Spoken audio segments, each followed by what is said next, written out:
familiar and some not, but nonetheless, I want to thank you guys for checking it out here all the way to Brooklyn.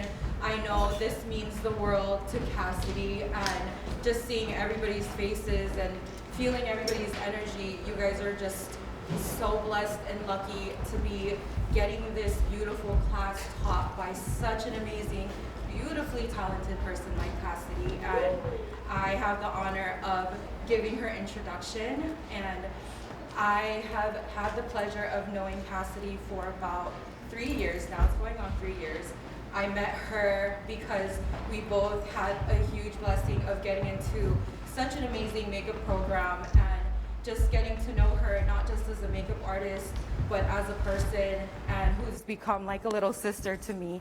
I can't say how proud I am of her, of like putting all of this together. And you guys are in for a treat because this class, she really worked hard on it. And you know, just to give you a background of her, when I think of Cassidy, my first impression of her, she gave her introduction in class, and I was just like so blown away because I've been in the industry for such a long time. And you know, we meet so many people in our industry because it's such a saturated industry, and there's people who stand out to you and just like leave a mark, and she was one of those people.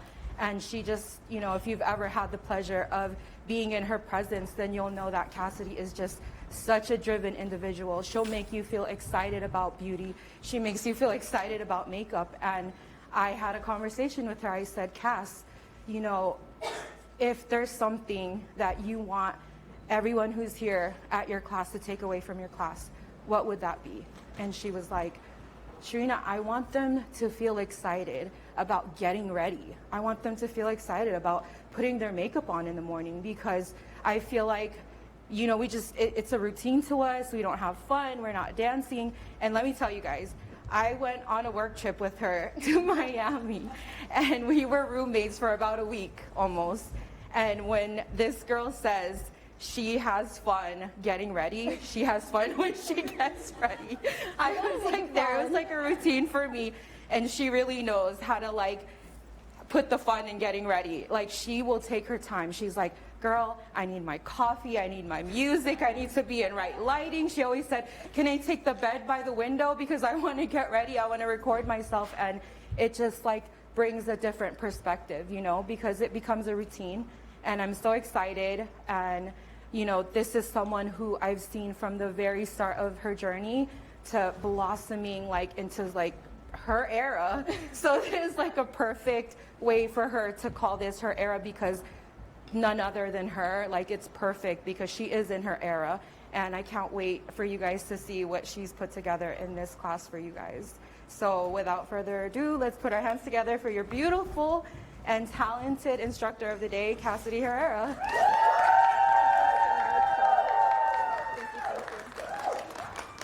Oh man, what an introduction.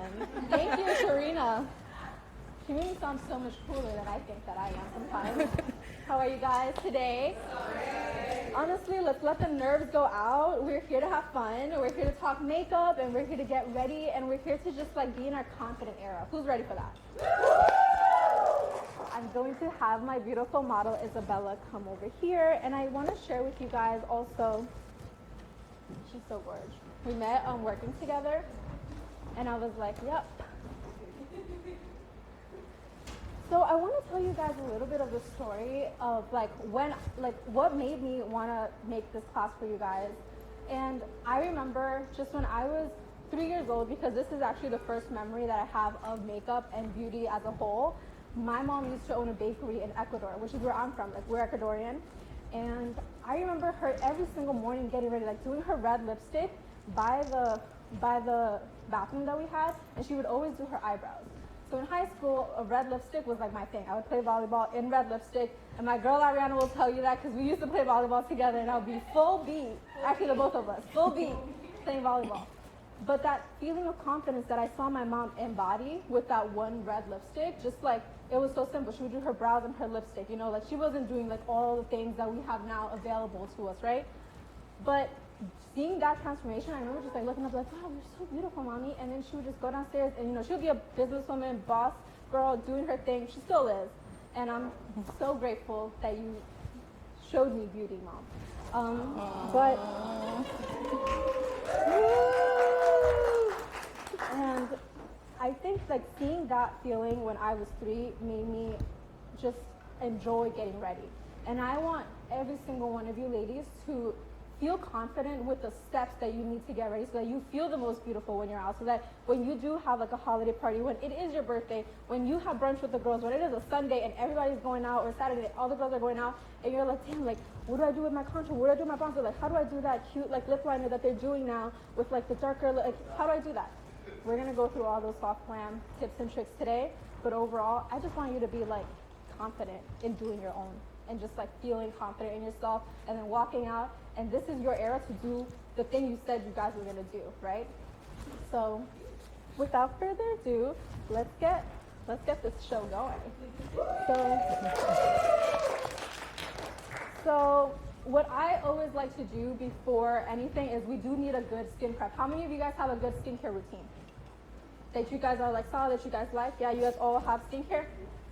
Who doesn't? No judgment. It's okay. It's okay. I'm gonna teach you like what are the steps that I take so that we can do a nice base without overdoing it for makeup. We want to start with clean hands. I ran to the bathroom to wash my hands and re-sanitizing it. Also, please, I want to open up the room. Like any moment, you guys can ask any questions. There's no wrong questions, silly questions, except do I really need blush? Because you do. Okay? So to start off, I like to do a little bit of an exfoliator. Does anybody here exfoliate at home? Do you guys use a micro exfoliant or do you guys use like a toning pad that's an exfoliator? Toning pad? I like both. If I'm home, I like to use an exfoliator because I feel that my skin feels more like smoother because of the little abrasions that it causes. So it really likes to like exfoliate the skin and then my skin feels really smooth. But if you're not at home and let's say like we're on a shoot, we're just doing something, you're in your friend's house, I like to use an exfoliating pad. The reason why, it's because it's going to kill all the dead skin cells and just kind of like melt them off. Remove that so you have a nice clean base to begin with. Also, if I sound too low, you guys will let me know, yeah? Yeah. Okay. So we're gonna start with cleaning the skin. The T-zone is usually the most oily for some people, like it gets the most sebum, so you really want to get in there. And like right here, a lot of women, right here we get a little bit more built up and there's a little bit more redness. You really want to grab these corners right here. I do. I've been actually using for 10 years the Dermalogica micro exfoliant. It's a really good one. And then whenever I don't have access to that, I like to just use a pad. And this has like something that will like melt chimica. It will melt the dead skin cells away. That sounds kind of harsh. It's not that harsh. She seems more relaxed now.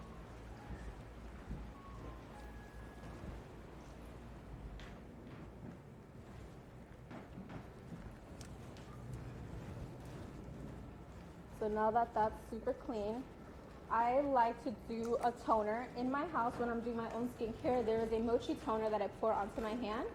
And it's a very hydrating toner. When I'm on set and I can do something with a spray and not pour it onto my hand, this is a Dalba serum, and it's just a really nice hydrating spray.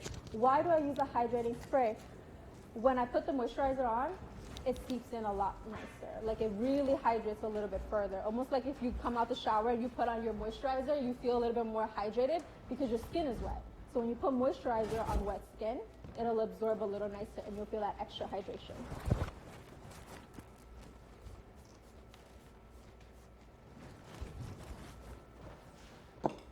And then you guys did receive this in your goodie bags, but I love the Embryolisse moisturizer because it works for most people.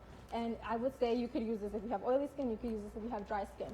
This is just about how much you put on. But if you have a favorite moisturizer, just stick to it. It's this little thing. These two things, who has oily skin here? Oily skin, oily skin, oily skin. Okay. After you guys do your moisturizer, I like to go in with this water powder serum because it's supposed to hydrate your skin but keep the oils at bay. And this is a little bit of a, it's like a little bit of a putty primer. So when you put this on top, your oils are sealed And then the rest, it depends on how much you're really setting the center part for oily skin. So these two before the makeup. If you're more oily, if you're more dry, who here are my dry skin girls? Okay, if you are more dry, the beauty oil, the hydrating facial oil. And the reason why is because after you do moisturizer, when you go in with an oil, a dry facial oil, it's not going to be too thick and oily where your makeup is melting off. It's going to be just the right amount of hydration for your guys' skin to not look dry underneath the makeup, okay? No? Do you guys ever find that your concealer creases? Yeah? Do you guys ever find your under eyes dry with concealer on? We're gonna change that. Use eye cream, and I'm gonna show you guys a tip that I learned from my TV girls. What I like to do is I like the Kiehl's avocado eye cream. It's super, super good, very thick and moisturizing. And I don't want you to be scared, okay? You're gonna look up? I leave a good blob of eye cream as I do the eyes. The reason for that, your eyes are gonna be super hydrated in this very thin area, and you want that. The more hydrated that your under eyes are, the better your concealer is going to look and appear, and you won't find it crease too much or look too dry underneath. That's a good question, actually. I can vouch for that. I got that after we worked together and it works. I do that now. Yeah? I walk around. Super good. There you go. I do find that brows frame the face, and I also know that I put all of the skincare on her face already, so I want to make her brows a little bit matte. I'm going to grab a little bit of translucent powder, and I'm just using the Huda Beauty. Who here knows what translucent powder is? Okay, so what translucent powder is, you guys have seen in makeup stores, it's like a loose powder and it looks pretty white, or sometimes it has a little bit of a peach color. Yeah, have you guys seen it? So what this does, it's just a powder that's going to be a little bit more mattifying. And because it's really mattifying, and Huda Beauty makes a very mattifying loose powder, I'm going to grab that to her brows. And really, it soaks up that skincare, that excess oil. So now, your brows are not going to ship and slide. How many of you guys have done your brows and you go outside and then one of them is halfway out? Try to set them with some powder either before or after, and it'll be less slippery. I would say yeah. If you have more of a more fair complexion or lighter, you want to use fully translucent. If you are on the medium into deep, there are other shades this is the Laura Mercier deep. So I would use this on you. Vanya, I would use the translucent on you, and maybe somebody that is a little bit more on the medium deep, I would use something like banana, so just a little bit darker. Which one's your favorite? Yeah, I love these super translucent powders. Huda Beauty and Laura Mercier, they make really great translucent powders, and they both have different colors that you can choose from for your under eyes. Yeah, it's a translucent powder is a setting powder. But what I like to do is that I only like to use a translucent loose powder in the center of the face, and the reason for that is because I don't want to make the skin too dry. I want to keep that glow on the skin. That's what I love to watch. In my soft glams, they still have a luminosity in the right areas, and I feel if I set the entire face with this loose, very mattifying translucent powder, it's going to take away that glow. And we want to glow, yeah? Yeah. I like to do the brows before everything, but I did set them so that I remove the skincare. I like to start here at the very tail end right here, because this is where you're going to either lift or make your eyebrows straight, okay? So at the very tail of the brow,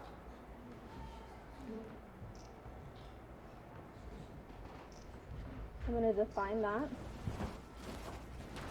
Are you guys able to see as well? Yeah? Okay. Can you turn this way?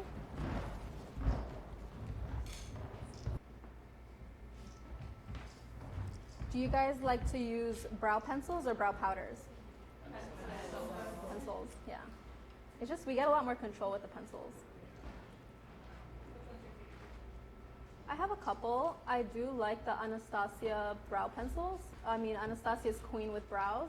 But I actually also have been liking a lot these Benefit Precisely My Brow pencils because the tip is really skinny and you can really get precise here.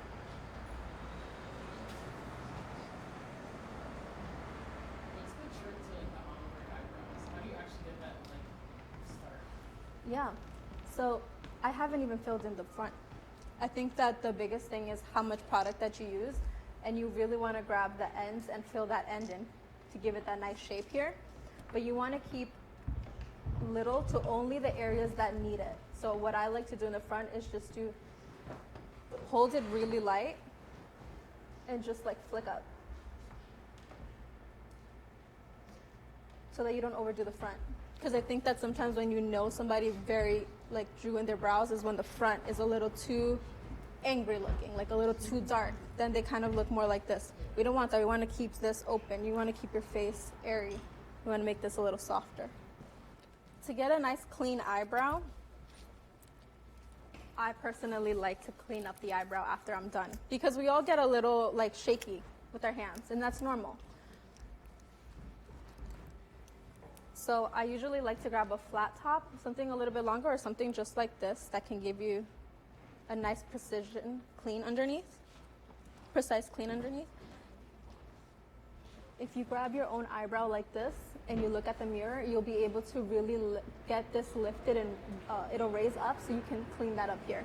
So for her, I'm gonna lift here on the brow, turn this way, and I'm going to first start at the very end.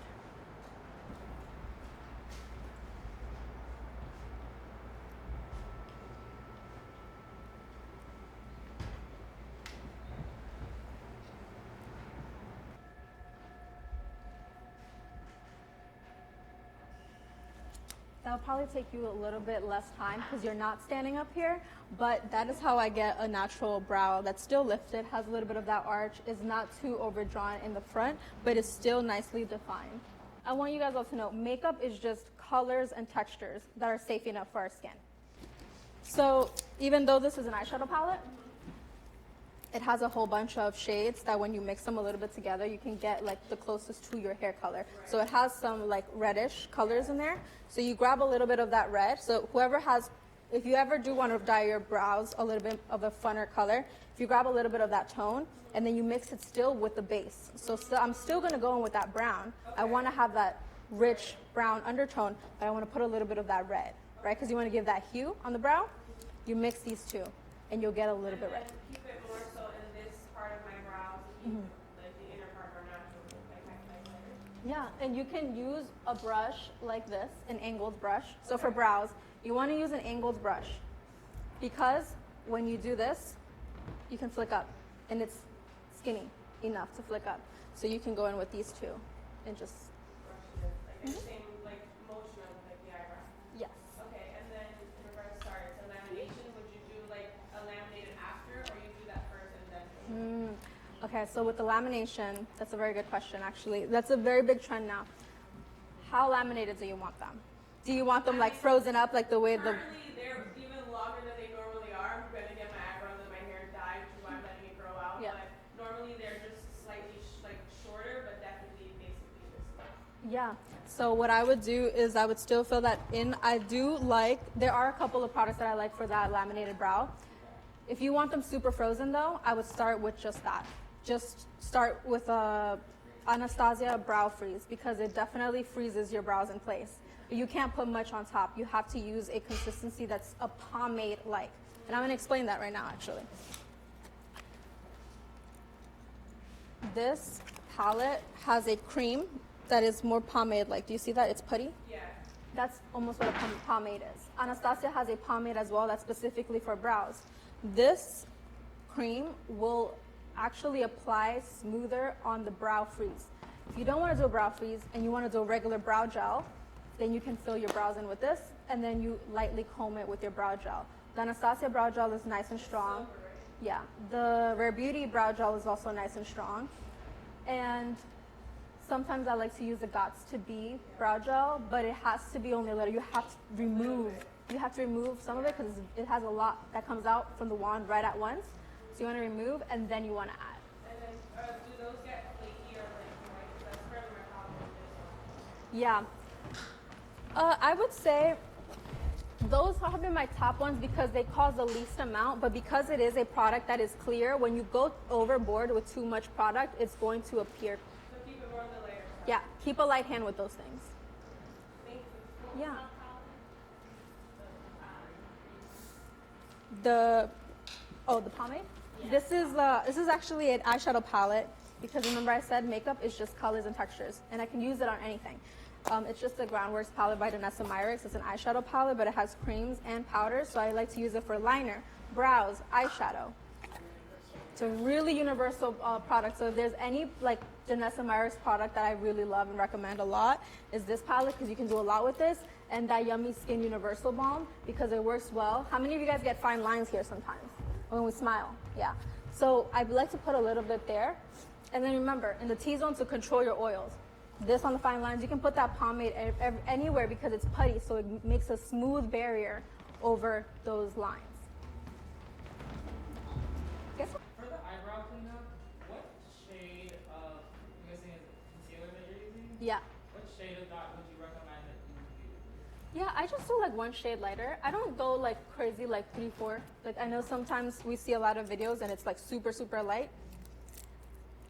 Something that I'm gonna use on her under eyes as well. So just 1 or 2 shades lighter. I love your cat. Oh, thank you, girls.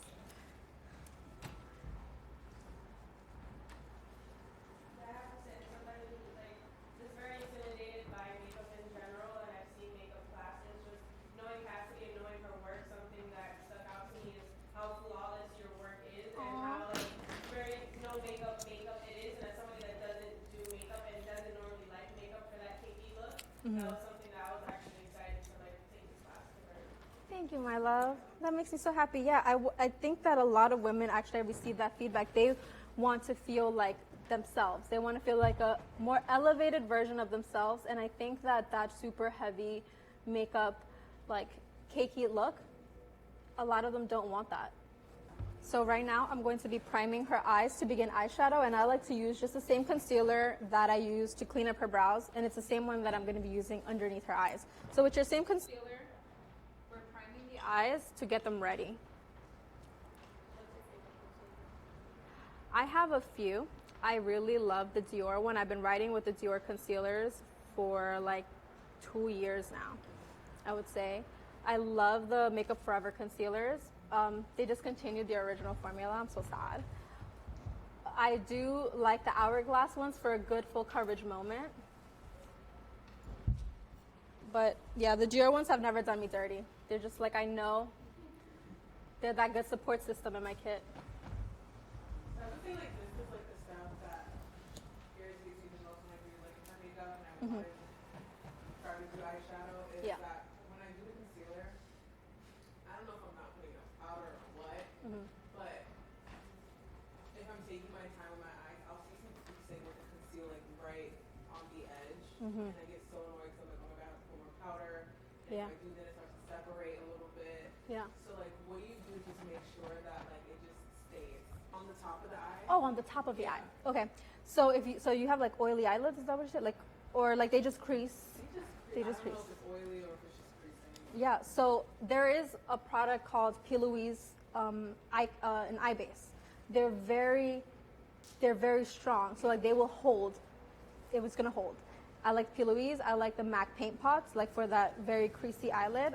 Those two together, not together, one or the other, they will do the job for you. And then I would want you to set your eyelid with a powder puff because it packs more on, and you want to make sure that your eyes are nicely powdered. So grab some translucent powder and really like press it, which is what I did right now. I grabbed the translucent powder that I put on her brows to remove that excess skincare, and I put it on my powder puff. I did her concealer, and then I pressed it on her eyes. So now her eyes are ready for eyeshadow. Will that be the like securing point if you put the concealer and then add a little bit of powder to lock it in, or do you like to do a long wearing concealer as the base when you're doing it on the lid? So when I'm on the lid, she doesn't have a big issue with too much creasing, but for Busto, I would do a P. Louise or a MAC. That's why a good consultation before with your makeup artist, if you guys ever do like hire makeup artists.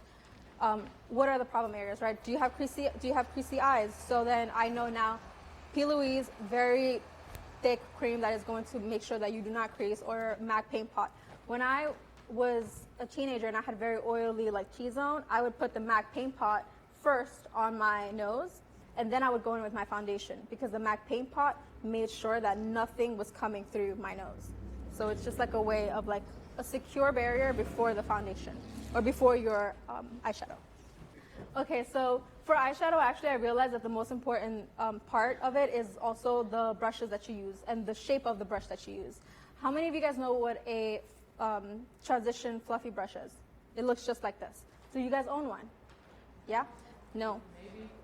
This is actually the one eyeshadow brush that I would own. If there's any brush that you guys use, I would either own one like this with this shape, or I would own one like this. My friend also has only 2 brushes in her entire makeup collection, and I'm like, but if there is anyone that I would recommend for eyes, it's just these 2 or one or the other. If you're not going to buy any eye brushes at all, I would just recommend these 2. The reason why is because this is what's going to give you that really diffused eyeshadow look. What is it called? So this is the Royal and Langnickel BOM 44. It is the LG crease brush, yeah. BOM 44 from Omnia.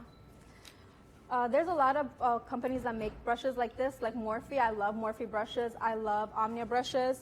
And I'm going to go in with one of my favorite palettes because I love neutrals on the eyes. The Makeup by Mario eyeshadow palette, his first palette. And for her, I'm going to go in with something around her skin tone. So we're going to go in with a transition. What a transition is, it's just a color that is going to diffuse the colors from here into like up, like near her brow. So this is the area. Just turn right here, babe. This is the transition area. Why? Because we're transitioning from her lid to her brow. And you want to make sure that that area right there is nicely diffused and there's no harsh lines there, because that is the difference between a blended eyeshadow and a non-blended eyeshadow. You can see the harshness. You can see the color like very opaque there. We want to keep that very smooth, blended, airy, okay? We want to hold the brush like this, okay? It's very important how you hold your brush because of how much pressure you're putting in.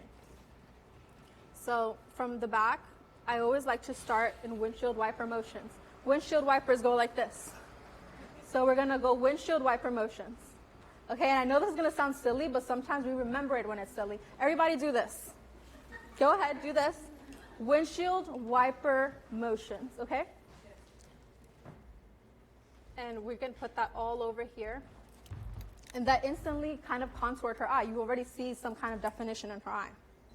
Could you touch on, I know a lot of people, you're the queen of blending and you always slay on the eyes, but for someone who's kind of scared to do a smoky eye, Yeah.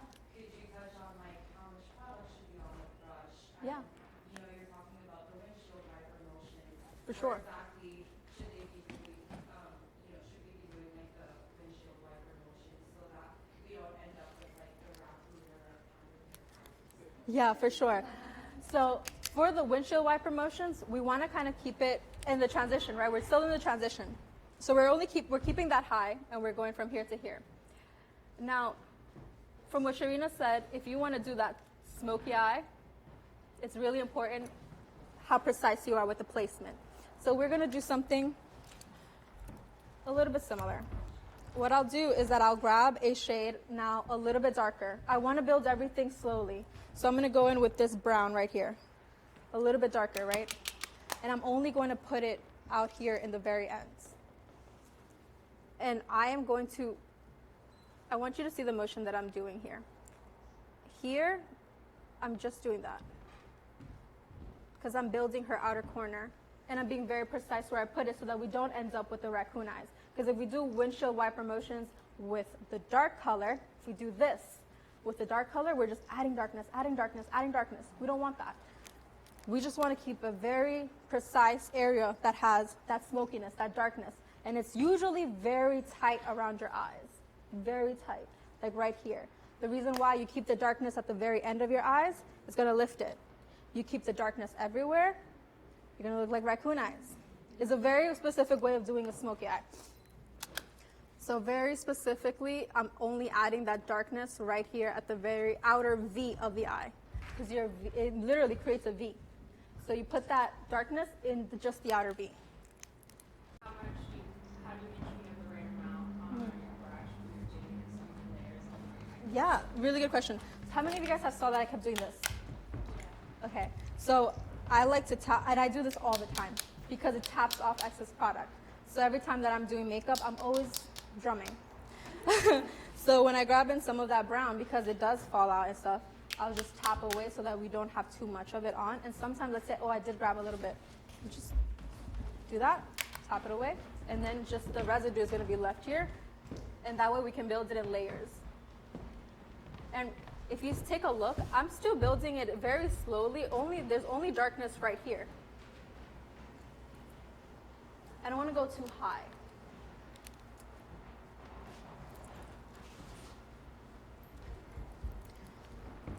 Now, I'm going to go in with a shade that is not too dark and not too light from the transition. I'm going in with a more brown, warm brown shade to give that eye now some life and some color. What I do now is that in between the transition and the dark color, I take my windshield wiper motion brush. I can't believe I named it that this fast. I literally named it that. Like now that is what it's going to be named for me, but it's just a fluffy brush. And we go all over here, blending those two, really bronzing up that eye.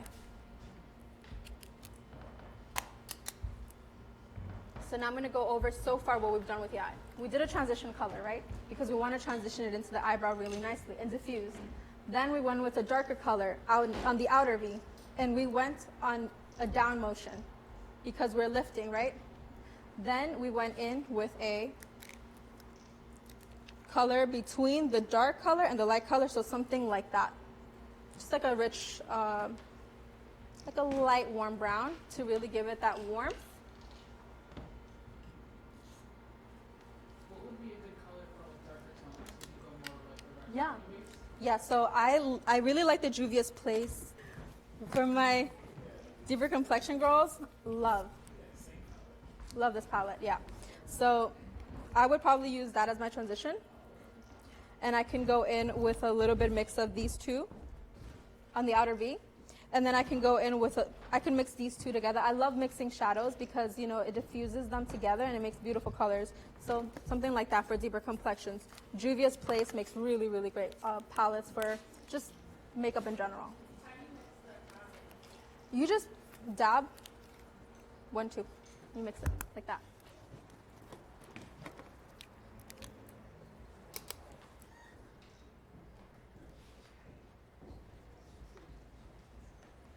Also, it's really important that you guys, when you guys feather out your eyeshadow, you guys go up and feather it out like that. It's okay if it looks messy and there's fallout because we have that under eye, and you guys are about to see when we clean it up. This looks like it doesn't have like a definition yet, but when we clean it up, it's gonna be sharp, and you're gonna have that like lifted like cat eye that I love to do. With the angles that you hold the brush, how would you compare like doing her makeup versus doing your own? Yeah, when I do my own, I have a mirror here, and I will go in like, I literally will raise my, so I will grab my hand, this is my dominant hand that I do makeup with. This is the hand that I grab my eyebrow with, and I'm looking at my mirror, and I'm doing this, windshield wipers, and then I'll go in to deepen that crease, and then I will go in for that lid. So just like this. So if you guys all lift your brow, and you guys look down at the mirror and you guys do this, you guys will be able to like really see your eyelid and really get in there. So now I'm going to the lid. For the lid, I'm going to do matte or shimmer. Oh, dang. Dang, we got a 50-50 here. It is a room divider. Okay, we gotta do matte now.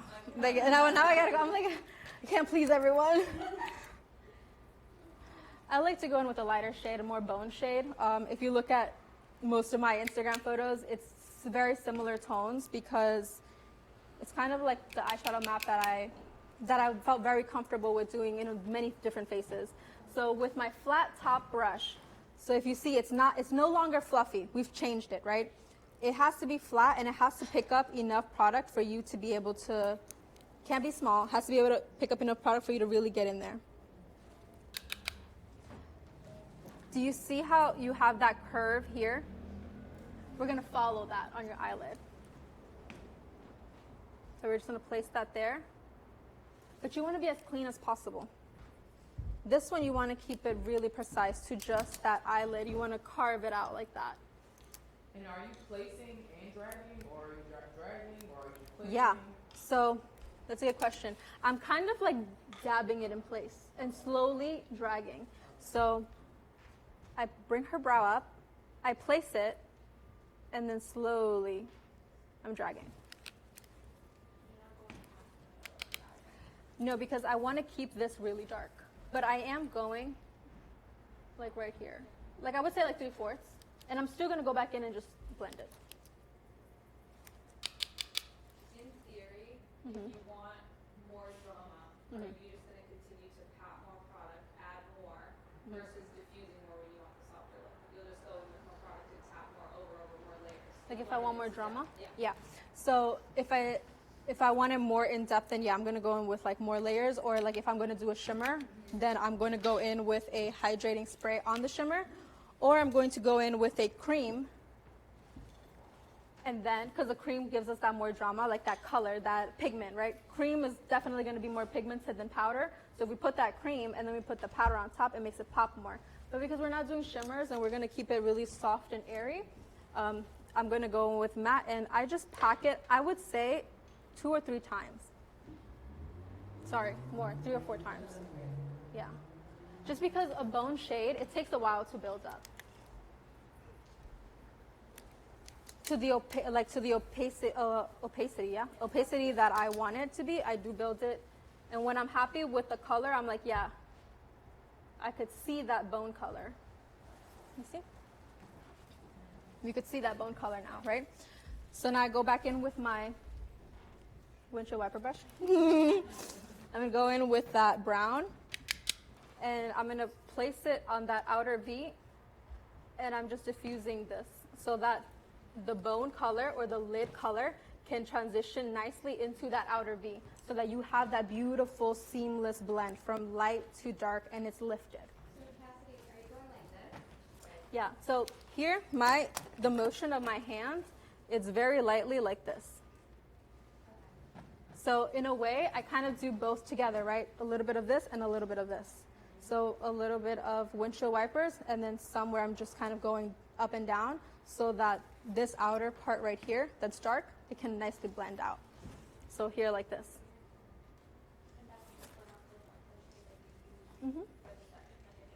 Yeah, so we did one transition color, a dark color, and a bone color. And then we used that brown color to transition these here, so that it's blended nicely.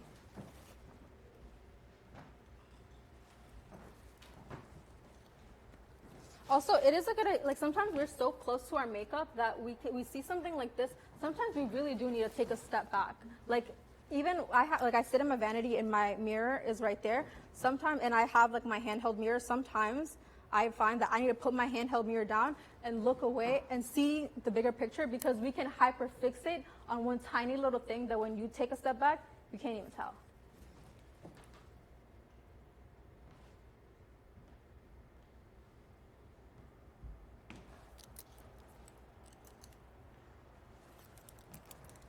Okay, how many of you guys use eyeliner?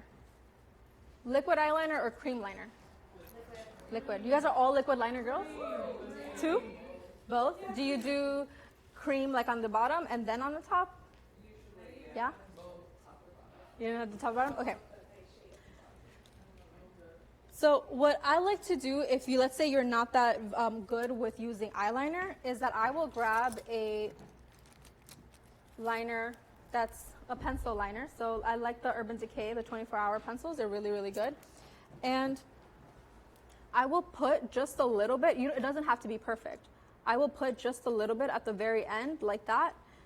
And what I do is that I grab a smudge brush, which is a very tiny brush that you can smudge the makeup.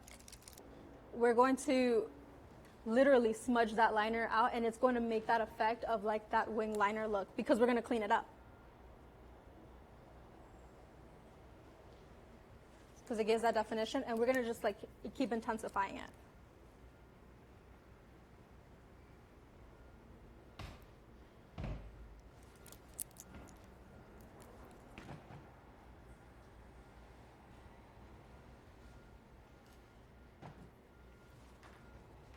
And if you see, I'm not struggling with it so much because it's not liquid, it's not very messy. It's just a liner, a cream liner brush. You could put some on the tip of your brush, your smudging brush, and you just smudge it at the very outer V into an upwards motion. Make sure that it is going upwards. So how do I make this now look super sharp?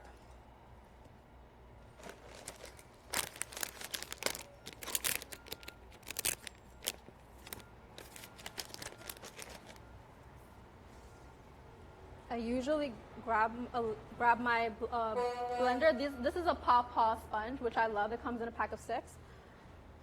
I want to remove a little bit. I grab my nail sometimes. This is my trick. I grab my nail, and I just clean that end. Do you see where the eyebrow is? It's not too far away. I'm kind of bringing it up towards the brow to make that very sharp line. Okay, so let's do a tight line right now together. That's a great pencil. Do you like it because it's long wearing, so especially under that eye when you're tight lining, just having a long wearing pencil might be safer? Yeah. Do you prefer it? Yeah, Urban Decay does these 24/7 glide gel on pencils, and they do last a really good time. And I think that sometimes they just won't budge so much as I do. Like we're doing a gel liner, but sometimes gel liners can get messy and they can budge. That one's here like a mother under that eye. Yeah.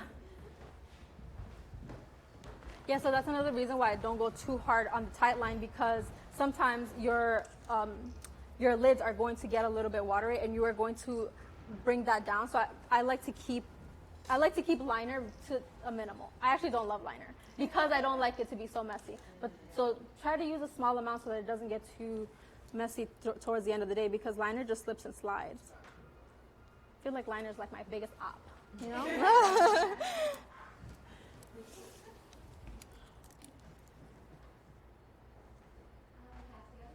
Yeah. In regards to like your liquid liner, if let's say you want to do a soft look like that, but you want to put it on top, would you recommend that, or would you prefer just to do the liquid liner you want to liquid and not? Yeah, I would still recommend you going with the gel pencil like I just went in, and I would go with the liquid liner. So I really do like the Selena Gomez Rare Beauty liner, and I do love the Danessa Myricks liners. These are nice and dark, like barely any shine. Okay, they're dark. So I will only use this to flick, to give it that, yeah. So if I was going to do this, and I can always clean it up. Just gave you that, it gave her that extra like oomph of something. So I'll go in, and I can still clean it because I like to keep a makeup wipe, and I'll just grab my nail. The Neutrogena wipes are also really nice for I like to use them mainly for eyes because it's very oily, but that's good because it cleans the liner really nicely.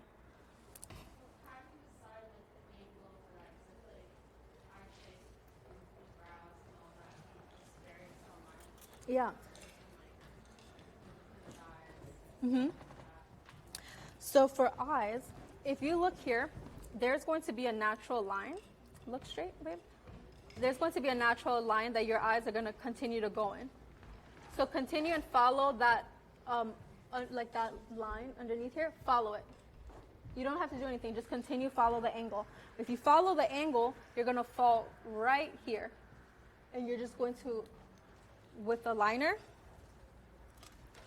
and you're right there. And you're looking down at your mirror. And you're going to see, the mirrors are here. You're going to see that, and you're going to follow it. That's it. You're going to do a little line. Because remember, we don't need to do so much since we already did that gel liner in there. It looks like she's wearing liner, but it wasn't that difficult. You can get messy with it because you're just smudging it.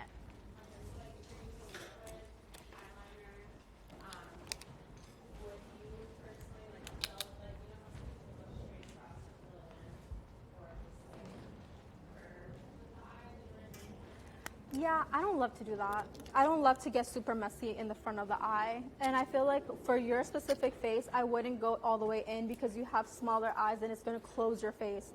If you have smaller eyes instead of more rounder eyes, I think what's better, what's going to look the best is just a dark shadow and a little bit of liner at the very end. But you want to keep your eye in the front light. And if anything, you can even add a bing of highlight here to bring the light and move them back to the center of your face. You don't want to close the center of your face. So that's why I don't love liner all over. What would you say the consistency of that liquid eyeliner is?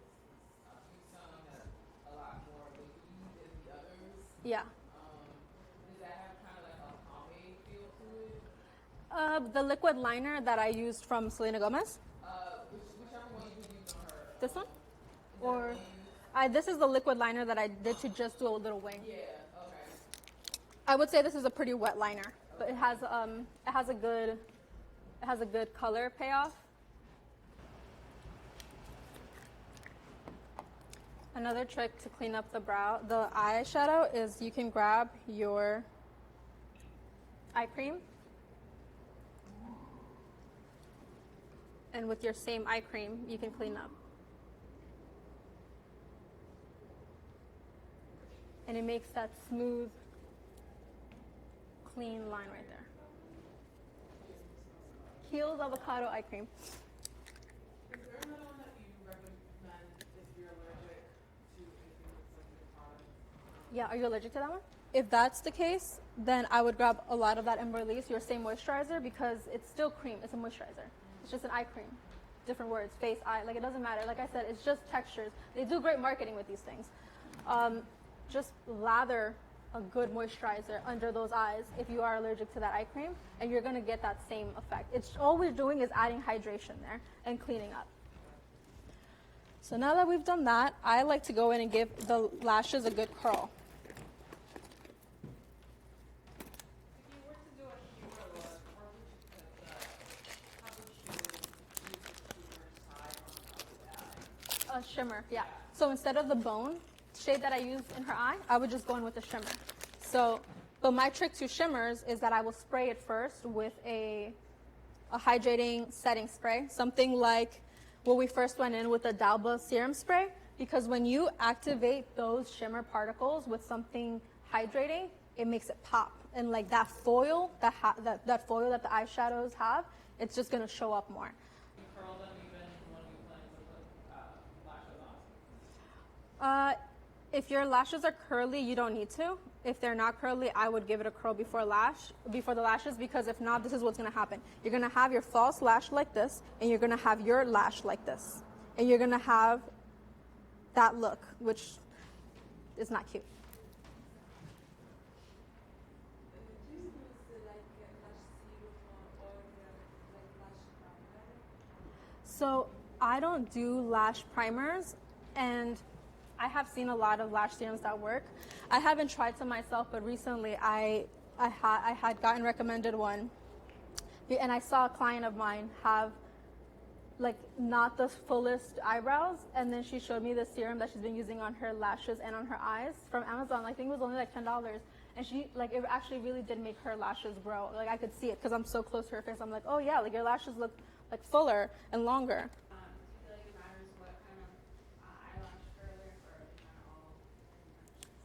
Personally, I think it matters if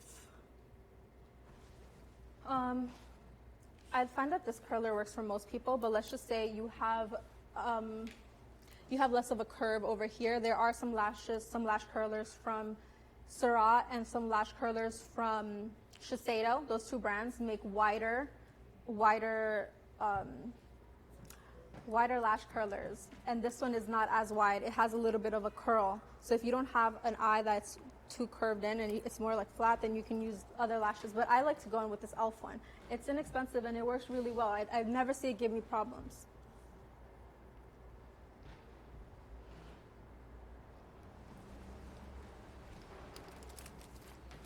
And I'm gonna go in with a little bit of mascara. You guys can go straight in with the mascara for me because I'm gonna keep it sanitary. I just grab it with a brush. None of you guys have to do this at home because you have your own mascara. I apply mascara with a brush as well. You always look down when applying mascara. Yeah, Somebody look at yourself in the mirror. yeah, for sure. Let me show you something.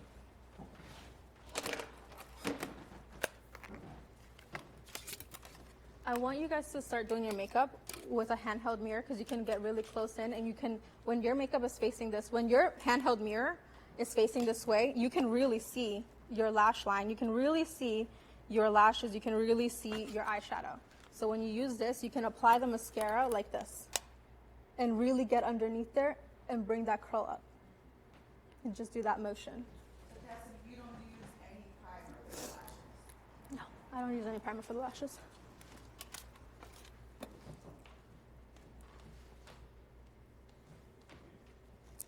Is that like a fan brush you're using? I am using a fan brush, but you have your own mascara so you can go in with it. I'm just using it so that I don't touch her eye with my same mascara brush. Do you have a preferred technique on how to apply the mascara, or does it depend on the brush and the mascara? Yeah, a lot of it is going to be the formula of mascara for your lash and the actual wands. I don't do well with super chunky mascaras because I have like kind of thin lashes. They're long, but they're thin. So for me, a better brush is something less fluffy and maybe more tubular and straight. You know, like, have you guys seen those mascara wands that it's only like little dots coming out of it instead of like super chunky? That kind of wand, yeah, exactly. Something like telescopic, I would go on the bottom. How many of you guys struggle with putting on lashes? Yeah. I have some tips and tricks.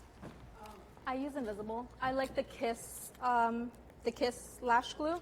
It doesn't have latex, so if you are allergic to latex, it should work just fine as well. And it dries really quickly. Just want to measure this first. This is a strip. I just wanna measure it first. Let me see.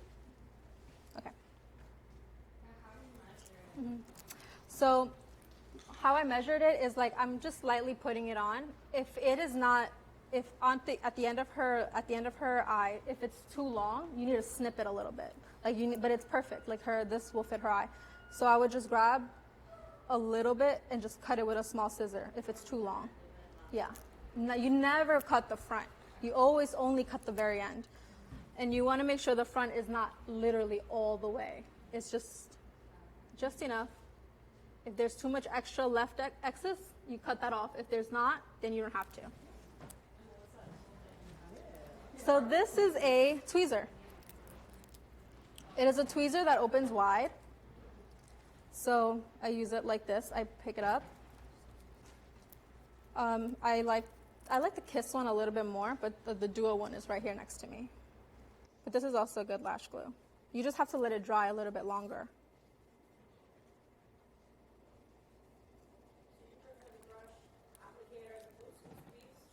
Yeah, this one is a little bit stickier. So that one, I think that the lashes can lift a little bit more, but with this, yeah, it slides. Yeah. This one you still need to let it get tacky. So that is actually my trick for lashes. A lot of the times we are going in too fast with, like after applying glue, we're going too fast in with the lash. You want to give it some time. Sometimes it takes 30 seconds, 45 seconds for it to dry. Usually if it's a Duo, if that clear is getting a little bit blue, it's ready to go. So you kind of are just fanning it. And if you're going to apply it on yourself, it's that same thing. You can literally see your eye like this. You could see where the lash is, and you can place it gently. You don't want to breathe when you're doing this, okay? We want to make sure that it's being placed like this.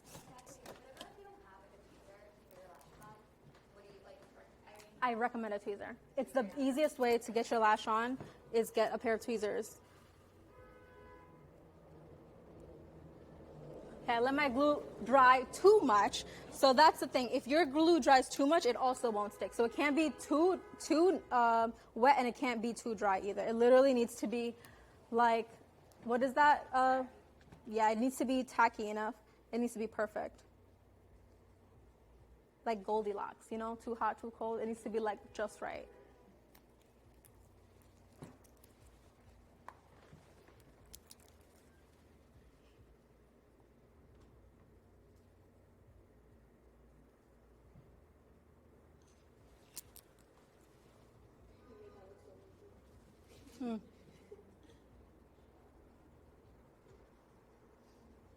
Okay.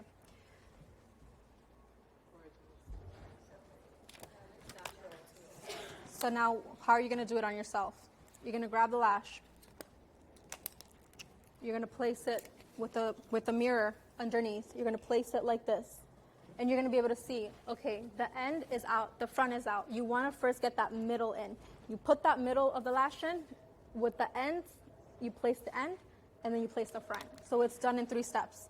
Start here, place, middle, end, front.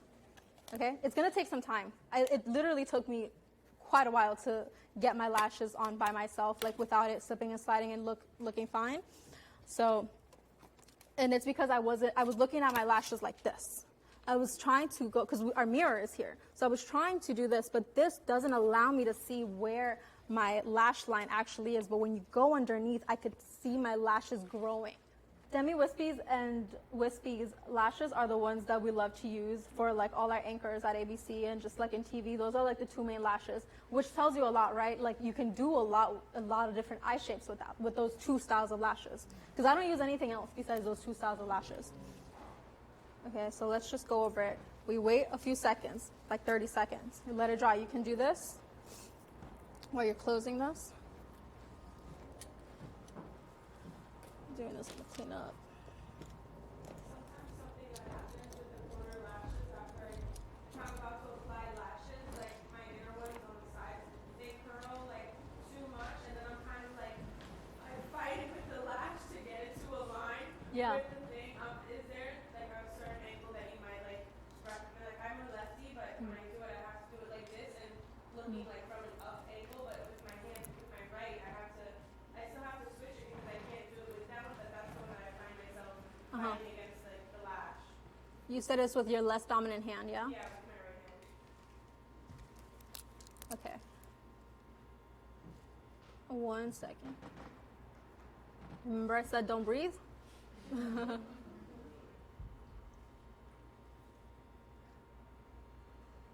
See? And just look down.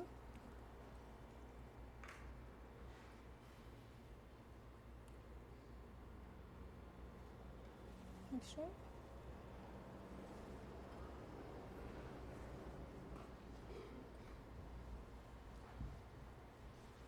So you said it was with your less dominant hand that you can't quite get the lash to be placed? Because like when I do it with this one, I hold it in a certain way that I know how to apply it, but the motion, like I can't explain it. Like it literally like fights my hand. So I just wanted to know if there's like a certain way, like do you hold the Still use your dominant hand. Is that your dominant hand that you're trying to go in? It's my left hand, but it's just difficult to like I almost can't see what I'm doing. Okay. So in the beginning, I said you want to kind of with the other hand, you want to do this. To lift it. Yeah. Okay.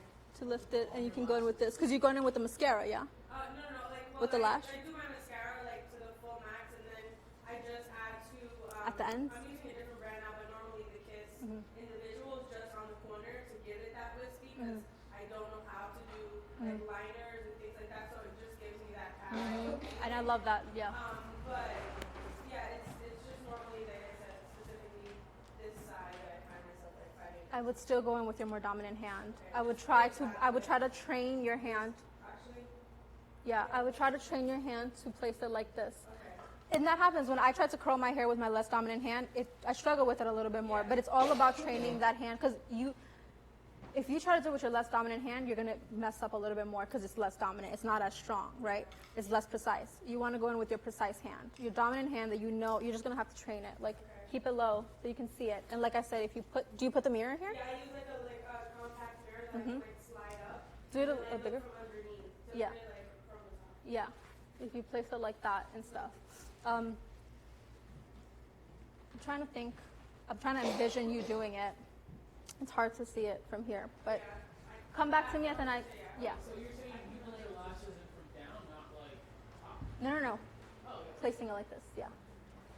I can relate because it's like when you're, I feel like my right hand is aligned with my right eye. So Mhm. it's over here, it's like my brain Mhm. kind of can't figure out, you can't see like the same way. Yeah. Which corner? Yeah, like one eye, like this eye applicates perfectly, and then this one goes the other way. Okay, so I would do. Here, I want you to show me. Sorry, because it's hard for me to envision. So like if I was to be applying it, like when I do it with this one, I can go from underneath and it like sits perfectly. But when I try to sit it this way, it's like Do you I go end from up the laying top the then? lash. Like even like now you can tell this lash is coming out more this way and this one lays more that way. But I would prefer for both of them. But to you lay go that. it over. You're putting your hand over like this. Yeah, so it's like I kind of like I'm fighting it. So now try and do it like this, place. Oh, from like And the try side. to put the mirror like this. Or you could put it down. Yeah, because like so normally that's what I do. I'll put it like It'll be this. down, yeah. So I can see it. So yeah, so like go again. Oh, like this. So I want you to keep this Okay. mirror on the table and Like then as if it was here. as if it was here. So if you keep this mirror on the table and now go do that, try do your lash again. When I go to lay it, You're still doing that. you see it's. I know it's about training. Don't worry, Yeah. babe. It's hard for me too when I curl my hair and it's the opposite. So you're gonna do that. It's Oh, about like- training your hand to do And then that. with the tweezers, is it better if I get the tweezer that has like the longer part to like lay it? Because that's also another Yeah. thing. It's a I'm tweezer. using regular tweezers as well. You can. I think a it does lash make it tweezer? easier. But you see now that if once you train your hand to lay it To down go like this, that. Okay. you'll be able to get it Like to easier lay. than if you were over. Yeah, because that's like basically what's So happening. try and go under. Okay. Like that. Okay, thank you so much. Yeah. So for all of you guys too, if you guys are going over, you guys can't really see because you're kind of covering it. Try and do it under. Okay. I do sometimes. Like if I want the ends to be a little bit more fluffy, I will go in like that. Or if I just want some small lashes. So now we're gonna move on to the underpainting and we can come back to the eyes. So after I do the mascara, I leave it there. I always go back and forth. For the underpainting, I like to shape everything underneath first. So you're gonna turn this way for me, babe? I'm gonna start at the top of her ear to the corner of her brow. Do you see her brow ends right there? And this is where her ear is. You guys all have that bone structure right there, all that cheek right here. You wanna go right there. You're gonna make it darker. Don't worry if it looks too dark, that's the point. We're going to put foundation on top of this instead of over this. I have a question already. Yeah. So Yeah. you see how on her skin it already looks like it's in a gradient, like the product is concentrating more towards the bottom already. Did you put it on a brush in a specific way for it to already have that ombre feel to it? Oh, yeah. Okay. So then for the brush, you see there's not a lot of product on the top of the brush. There's most of my product is in that bottom piece of that brush. So I will go in with mainly the bottom of that brush. And now turn this way for me, baby. And you're gonna go top of the ear to the corner of the brow.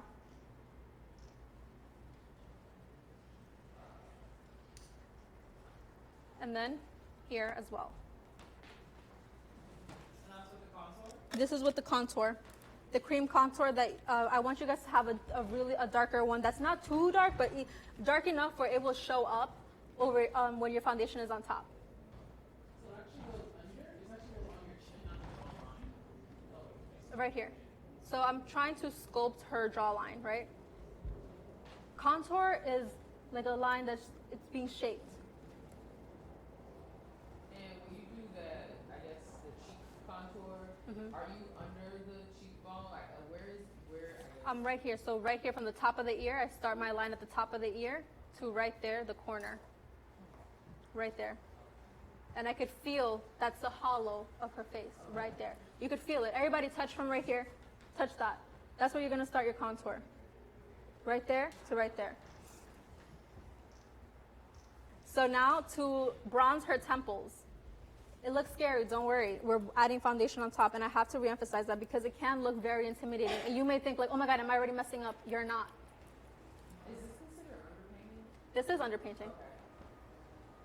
Yeah, I love that you're showing this because I've tried underpainting in the past, but I think the part that I struggle with the most is when I put the foundation on top, I feel like it's not giving me like that definition that I had gotten from that underpainting layer. So like I really want to see how you demonstrate that. Yeah. It's also about how much foundation you're putting on top. You want to keep a light layer of foundation on top because I don't want you guys to cake on the foundation. This is a soft glam. We want to make it really soft and airy. So we're not caking on foundation. If I shape everything underneath, you only have to add a small layer of foundation because you already have color everywhere else. Yeah. Yeah. Yeah, so this is the cheekbone right there. So look this way for me, the other way. The hollow. This is where the bone naturally will like sink in. Do you feel where your bone is sinking in? So right there, right where your bone is sinking in. Yeah, you're gonna emphasize that same shadow that your face is naturally creating with your bone sinking in. And that's gonna give you that sculpted look. You see your brow is? Oh, your brow. Follow that down, right there. So now I'm gonna add the blush. I'm gonna go, I think with blush, it really is preference with like, what do you wanna emphasize? Do you wanna emphasize the apples of your cheeks? Do you wanna lift with your blush? I always like a lifted look. Most of my glams always have that lifted look. So I keep most of my blush placement right here, almost next to her eyes. Literally like right there. I could feel that cheekbone. This is, yeah, so you could use different brushes. I like to use something that's also a little angled, but it's not too compact, still a little fluffy. So it doesn't pick up way too much. I think she was asking about what type of blush you're using. Oh, blush, yeah. This is the Morphe Cheek Thrills blush, and it has a color, a shimmer, and a powder. So that's why I like it. Because Morphe and I have been riding with each other. Well, they don't know that I've been riding with them, but I've been riding with them for a long time. Yeah. Please. So I'll go in right here. So how do you decide like the intensity of color with different skin tones and everything? Yeah. I don't want you to get scared to put that pigment in because you're going to put foundation on top. So immediately you're going to be like, oh, that looks like it's going to be too bright. When you put the foundation on top, it's going to look like everything is fine. So don't be scared. Apply that color because you can always put a little more concealer and then that color is going to diffuse.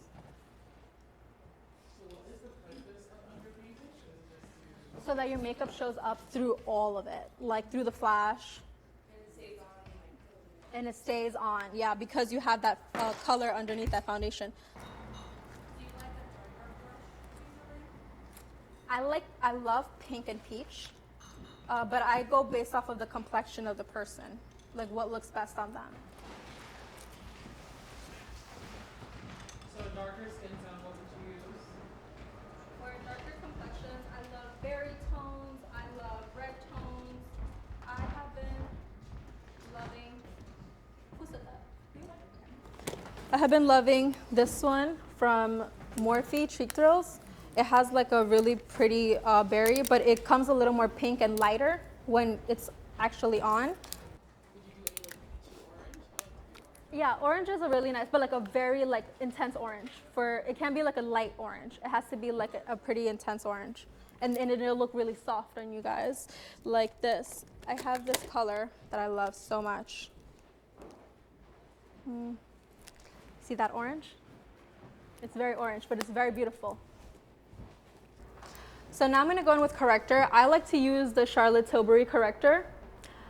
Who finds that sometimes concealer is not enough and you still have under eyes that are dark? So for color correcting, basically I'm gonna put a little peach and it's going to correct the darkness. If I was gonna go on somebody with a deeper complexion, I would go in with the orange that is a little bit more like a carrot cake, the carrot color, or deeper than that if we need it. And what that does is that any darkness, it removes it, like it corrects the color before we go in with the concealer.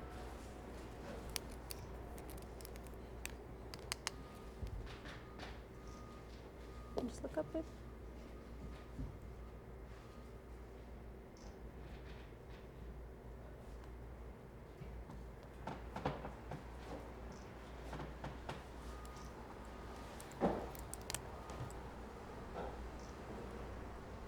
So if you see instantly, it's like she's already corrected there. Now I can just have a clear canvas to go in for that concealer.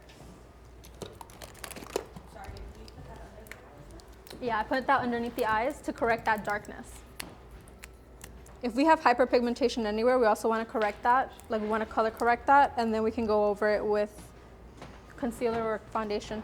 So now for the concealer, I'll go in here to lift the face, always dragging up. Like that. So we're almost going in like a triangle, like up. And then just doing that.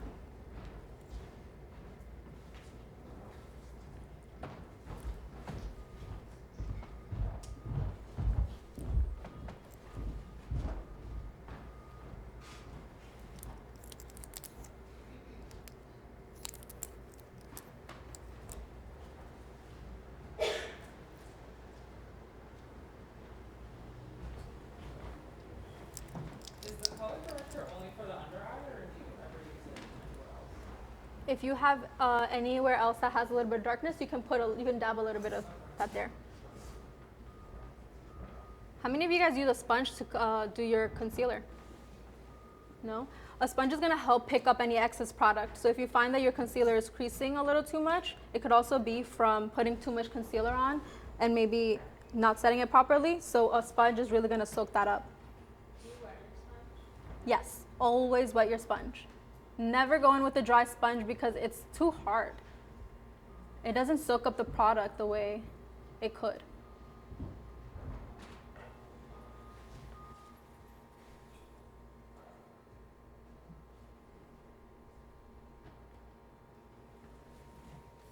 Do you recommend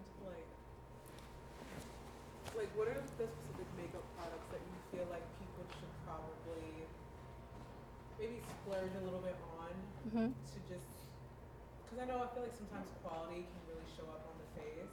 Right. Like what specific products does like concealer matter to you? Like what Yeah. concealer like Yeah, so if we're gonna splurge on anything, let it be your base products. I would splurge on anything, it would be concealer and foundation. I love the YSL All Hours foundation, and I love this Dior concealer.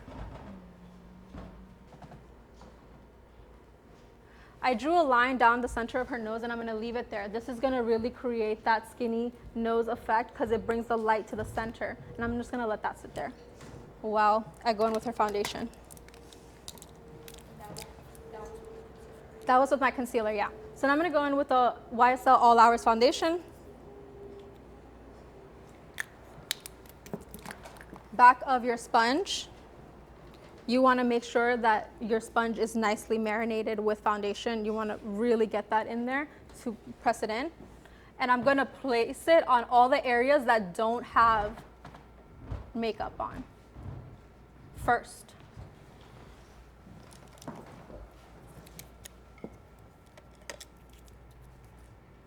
Yeah, but I will go to the top of the face in 1 second. But first, I want to make sure that I cover the areas that I didn't cover anything.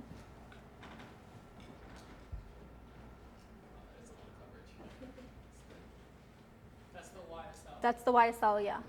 But all my clients tell me that it feels breathable. Do you feel like it's heavy on you? Does it feel heavy? No. This is what I use for weddings all the time because even though it has coverage, it feels really light on the skin. And I mean, now you're basically almost done. I mean, do you see how that looked that way? Do you see how when you use most of the coverage down here and the rest, you put it up here? Yeah, just the color. what is that, YSL? YSL. You can still see that underpainting underneath. You're not going over it, but it looks super like seamless because it's over. Which one? The NARS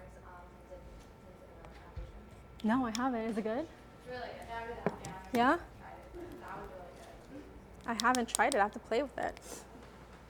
I like NARS foundation. Any thoughts on their foundation? NARS Foundations has great stuff as well. Love NARS, love MAC, love Makeup by Mario. Makeup brands that were started by makeup artists tend to have like some really great products.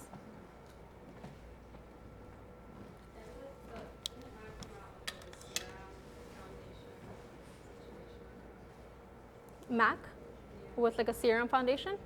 I think they,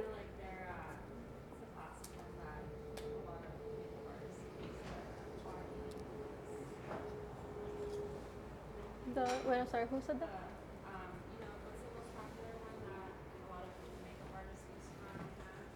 Studio Fix? The Studio Fix? Yeah, I just got their new concealers from MAC, and I gotta tell you, they're really good. They're really good. I got these two shades for now. I like them. And yeah, MAC is mother. MAC has just been for the artist and has opened up, and yeah, MAC is just an OG. Can you give any tips for like color matching? Yeah. Yeah, I would recommend if you take a look at your veins and if you lean a little bit more on your veins, they look a little bit more like on the green side, you most likely are gonna turn a little bit more to like the warmer yellow and golden tones. If you lean a little bit more like blue on your veins, it's gonna be a little bit more cool tone. So what that basically means, it's the undertone of your foundation. Even though I have like a medium skin tone for you, I may have a cool undertone and a warm undertone. And you're gonna have to decide which undertone, when you're in Sephora, which undertone is my undertone, because they all look like they're similar to my shade, but they all have different undertones. Tell me the color of your veins, I'll tell you your undertone. You're more warmer, so you wanna lean some more, you wanna stay away from the cools.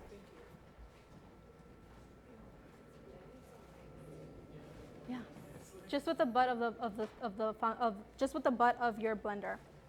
Can you use brushes, or you don't recommend brushes for this? Yeah, I love brushes, but I think you're gonna get your most smoothest application with the sponge. And then we finished the cream part. We're ready to set her under eyes. Yeah.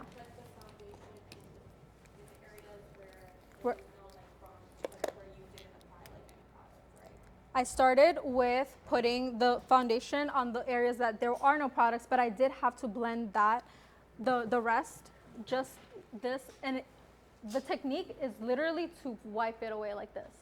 You don't want to go too hard. It's this. This is what I kept doing.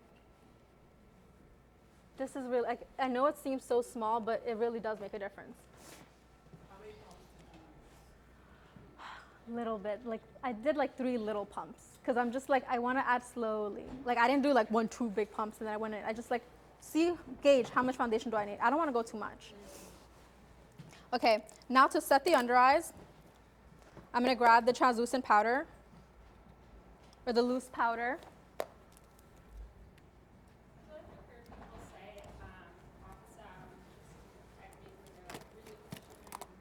Mm-hmm.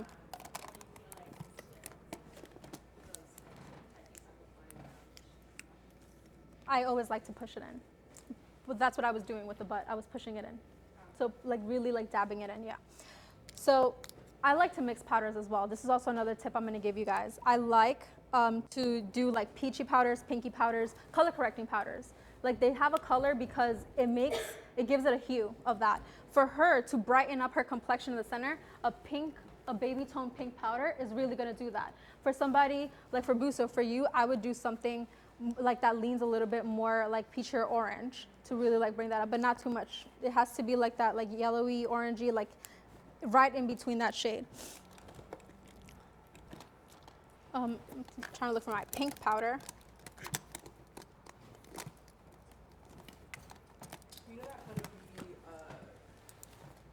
her new powder came out, the pressed one? There's like the cinnamon shade. Like, would you recommend that, like, sometimes I don't want to go too brown. Mm-hmm. I kind of want to look a little bit lighter so I can just highlight under Yeah. my eyes. So, like, would you recommend a little bit more, like, in between, like, banana, but then brown? And wait, what do you mean? Something more like a cinnamon color. Like you It's don't a want to be little too, bit lighter. like you don't want to be too bright, or you do want to be bright? Just I okay. do want to be bright. Yeah, so I would go in some, yeah, just not too dark. Why don't have you used the, what is it? It's the darker one from Banana from Huda Beauty. It's a darker I think yellow. It's cinnamon, Is it cinnamon? maybe something like that. Yeah. You could use that. Or it could be I have to see it. I have to, because sometimes the color, I need to see the color. I'll show you later. Her under eye is set. That under eye is not going to budge a lot. How would you tackle, I guess, darkness in different spots of the face? Like sometimes when I put foundation on, I can see like through the foundation, like Yeah. darkness from like maybe like the bottom half of my face. I don't think my face is all one color. You know what I mean? Like that would match the foundation. Yeah. So like, how do you, I guess, approach that scenario when like the part around your mouth or like right near your chin starts to show through the foundation? Like any like discoloration or anything like that. So what I would do is that I would first color correct that. So if there's any darkness, I would correct that first. Like I said, I like the Charlotte Tilbury has a small corrector. If you put the third shade on you, the third shade around the areas that you have darkness in, that usually like the foundation won't be enough, it'll counteract that darkness and it'll correct it. Then you put your foundation on top. When you say color correct, is that just the concealer? No, we were talking about, when I say color correct, it could be concealer and it could also be powder. Because you could color correct with powder, which is kind of what I'm doing a little bit. I'm using a baby pink powder right now because it is going to brighten, and that is still color correction. We are just making it go, because she had a little bit of darkness. Poor girl probably didn't see, she's coming all the way from Philadelphia, guys. So we did a little bit of peach in there, and then we did a little, and we set it with a pink powder to really make that eye bright. And it's not gonna look pink, it's just going to look bright. So it's the same brand, but this is a different color. This is just a baby pink. So that's what I mean by color correcting with powders and then also with creams. You wanna do the creams if you have any like pigment like that. Anything on your under eyes, you could do it both ways. The corrector first, and then go in with a correcting powder.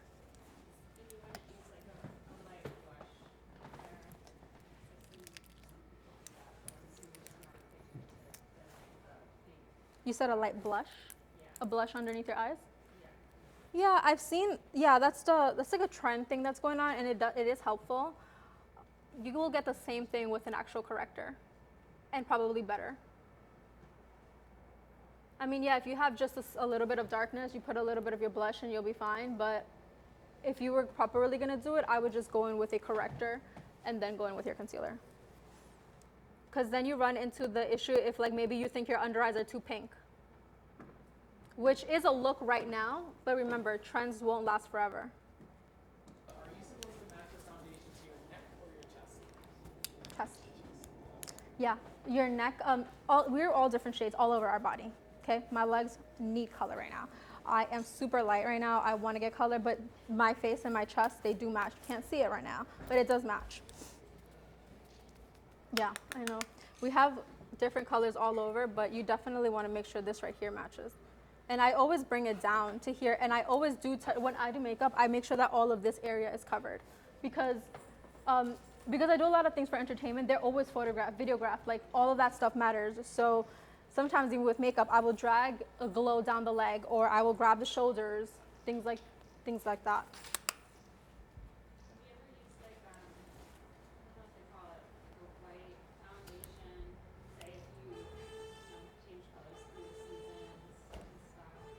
A white foundation? To mix in. Yeah.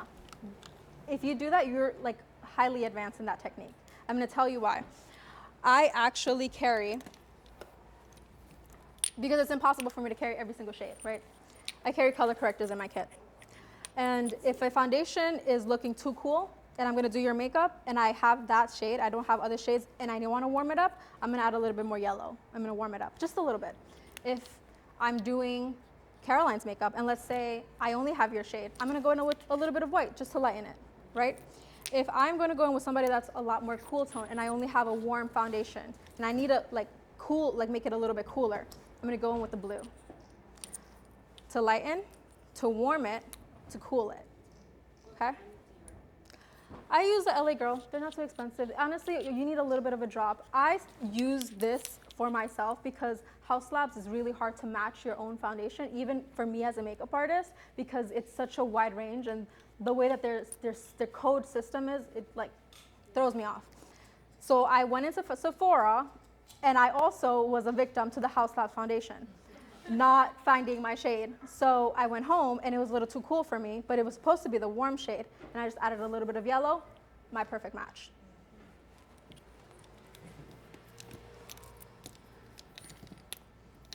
So yes, if you have a summer shade and you want to still use it for your winter shade, add a little bit of white, you'll be good. So I did put a little bit of powder on the areas that didn't have the contour. Even though the contour is underneath, remember we underpainted with that contour. I went with this with this one size powder just on the areas that didn't have that coverage, just to make sure that that's set. Since now we're basically towards the end. One size pressed. So a translucent is usually loose, and a pressed powder comes in a compact. This has coverage. The other one makes, like, it removes oils. It basically turns you matte. I'm gonna tell you guys, there's another amazing makeup artist in the room, and that's Sharina back there. She, one day, will have the most bomb kick-ass makeup line ever. And when she does, I can't wait to scream it at the top of my lungs, because she created the best bronzer I've ever come across with. And I'm gonna show you guys, and I'm gonna give you other recommendations as well. It's just like a really light bronzer. I like it because it's not too opaque. So you just like tap pretty light? Yeah, because we already shaped it. Literally, it's a little bit of a tap. Other bronzers that I think have a great formula, an amazing formula, is I like the Fenty ones. I love Mocha Mami for you. On her, I'll probably do like shade number 2, Shady Biz. These names, right? Shady Biz. No, I'll go a little darker for her, actually. So I'll go in with something maybe a little bit more golden. No. Yeah, I want to bring that like warmth into her skin.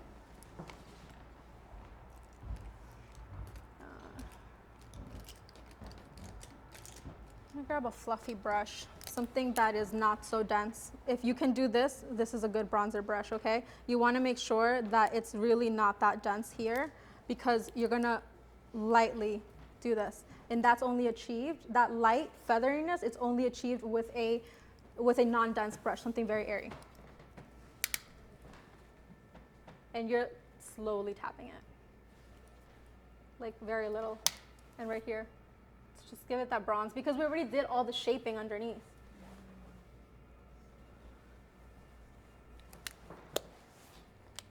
Okay, let's put some blush on. So I'm gonna go in with some pink. And I like to go in with something with a little shimmer as well, like a blush that has a little shimmer, because you're gonna have that cheek glowing with the blushes as well. So both of these blushes have a little shimmer as well. And I'm just gonna give it a big swirl. Remember, you want to dab off so that all the excess can leave the brush. And right on the apple of the cheek, I can even have her smile. Smile, it's right there. Up, always up. You never want to drag down.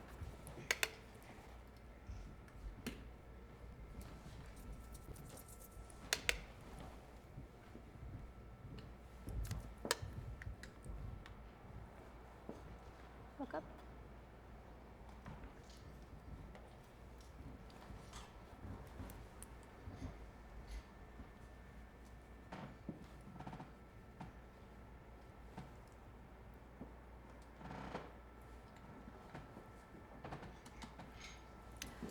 One thing that I like to do with a blush, because it's going to help all of your colors blend together nicely, I'm gonna grab that same blush that I used. I'm gonna put a little bit on her temple, literally like that, like I'm dotting it.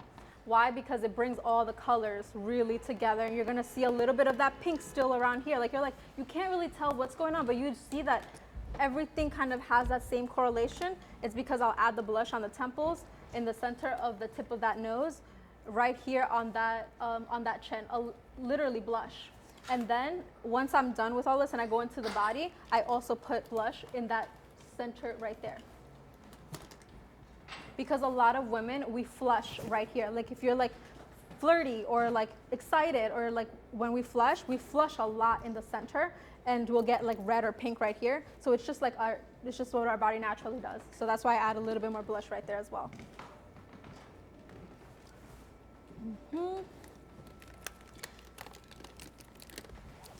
Now I'm gonna go, I've been loving my iconic London glow drops. This is what I do to add that glow back in, and this is a liquid highlighter.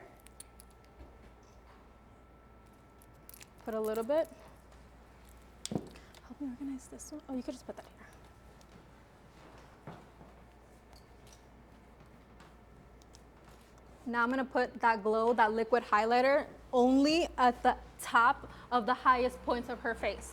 So on her cheek, right here. Right, to bring back that glow. Do you guys see that glow in the back? Is it visible? I can't tell. Literally, I'm a little blind up here. Let me see. Okay. So yeah, we want to get it there. I want to get it here. You can look forward, just right here. You want to get it here. And you're going to get it in that tip of the nose. Yeah, help me with this one too, please.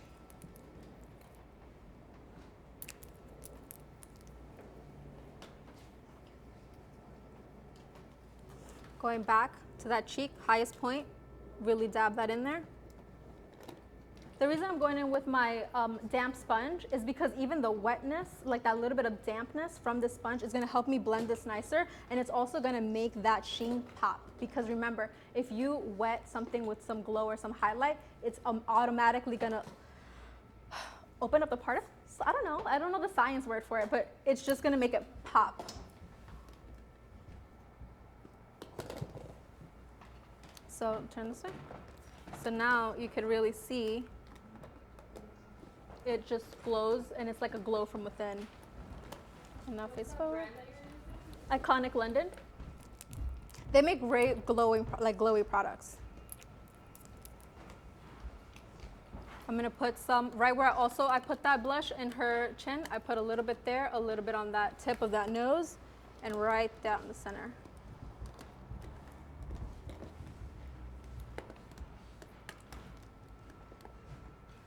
Okay.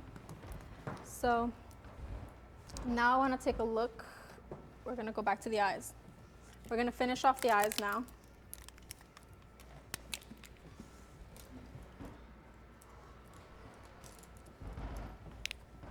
With a small brush for underneath, I'm going to put a little bit of some brown tones to also match the top.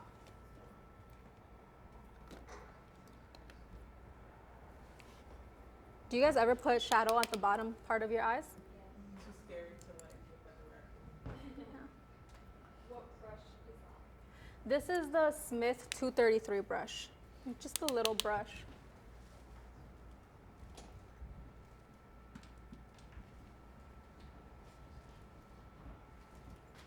What do you feel like that does for the lips?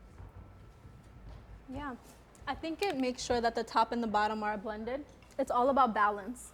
For me, like it really does have, a lot of it has to do with balance. The balance of the blush to the temples, the balance of the eyes to the bottom of the eye. You could also keep it clean, that's also a look. It just depends on also your preference. I'm gonna put some more.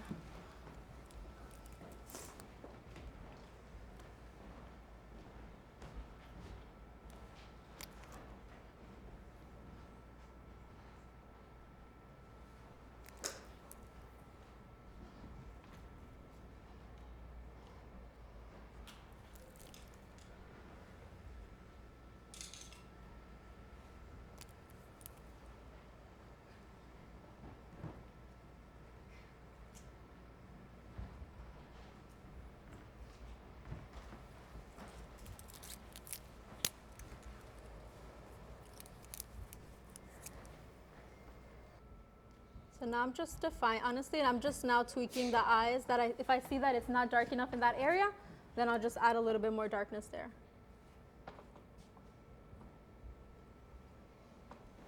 Do you guys remember how I said that the Danessa Myricks had these eyeshadows that were also cream and it was almost like a pomade?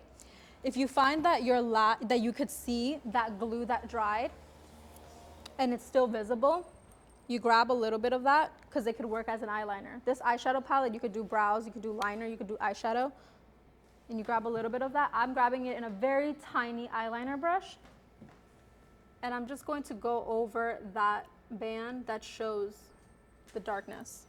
I mean, that shows the glue. And those are the little details that take your makeup from like okay to like, oh wow, like somebody turns back and like, oh my God, her makeup. It's like cleaning up the very small details that you're like, oh, it doesn't really matter. Yeah, the little details will photograph.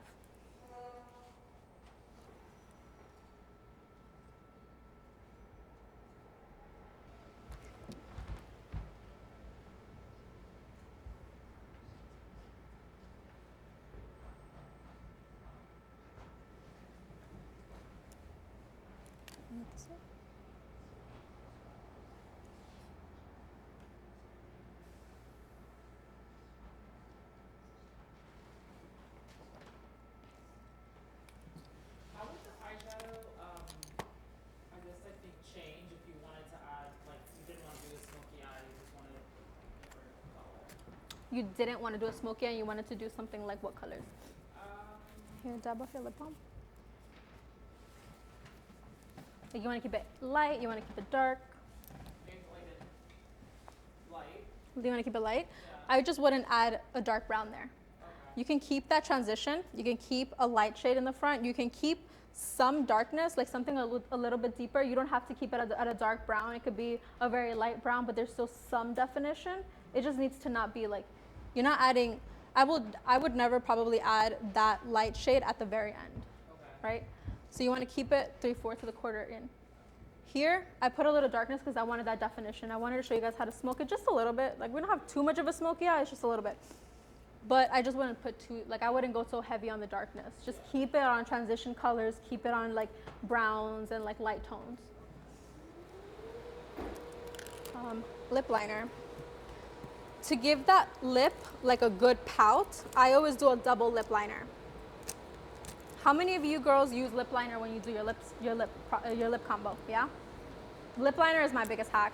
I love a good lip line. So I'm gonna use the Wherever Walnut on her because it kind of is her same lip tone, just a little bit darker, and I'm gonna use it all over. But then I'm gonna go in with a darker one, and I'm gonna show you like my lip flip trick. What do you recommend for finding that perfect color, like that perfect color for you? That like complements, but also still has like that like contour effect that like you can use it. Like if you were to choose a brown, what color brown do you go based off? Like what? How do you decide? I guess depending on who you're working on.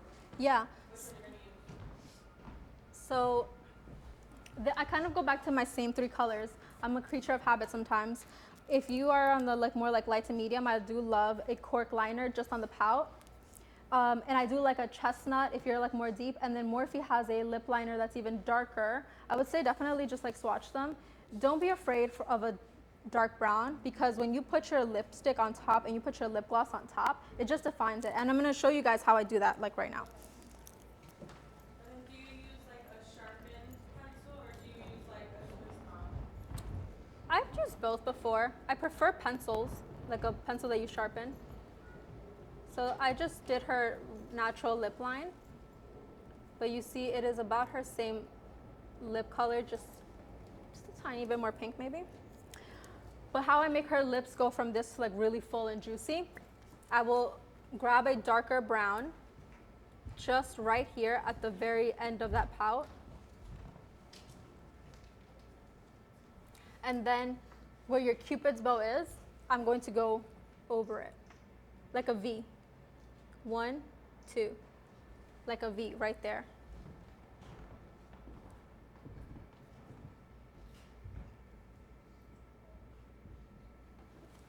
I'm gonna go back in, blend these two.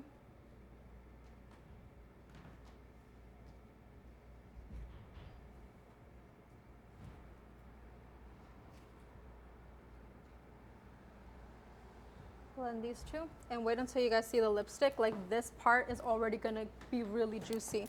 It's all just about using one lip liner shade darker, like not one shade, but like a darker brown just on the pouch. And it can be like this cork is brown, but you see it's not like super opaque for my light to medium girls. And then I do love a chestnut. But we love a chestnut. We love a chestnut. And this one is just way darker. And then Busso, you're gonna love this lip liner, girl. This is Nightcap from Morphe. This one is even darker, so for that trick, and it's not black, it's just a really dark brown. This lip liner on your guy, like if you're like more deeper complexion, you can still do that double tone lip just using this. Like use a chestnut and then go in with this. You can still use it. So what did you say to use today for Today I used Wherever Walnut from Makeup Forever, and I used Cork from MAC. And now, yeah, I have the Sachu Beauty lip stain. So let's say that you're just like, you want to go fast. Have you guys seen that Sachu Beauty lip stain that you press and you peel it off? So that can give you a lip line as well. And then I just put lip gloss over it because then it kind of makes my lips look like. Yeah, like a low maintenance. I do love lip liner, but it's something that's very tedious, has to be reapplied. And like, so that's why I was asking how you feel. So if you do feel like you always need to reapply, another tip, we want to remove the hydration from it. So sometimes our lips can have that hydration. I literally I will powder my liner. And that is going to make it last longer as well. Because it removes that hydration. So it's no longer slipping and sliding. Do you like burgundy color, wine color, and concealer? Do I like? Burgundy color or wine color? Yeah. I mean, it depends on the color combination. I do like a wine. I like plum. Plum colors are really nice as well. And it'll give you more of like a burgundy, more plum kind of color. But right now I'm doing a little bit more of a nude, so I like to use browns. Okay, so I have been loving this Cream Cup by MAC. MAC lipsticks, guys, in general are really amazing. And I want you all to not be afraid of a very pale nude, but you need to use a lip liner. If you want to do a very beautiful pouty nude, you need to use a brown lip liner to define your lip before you go with the nude, or else you're going to look washed out and it's just going to look like you put concealer over your lips because the nude needs definition.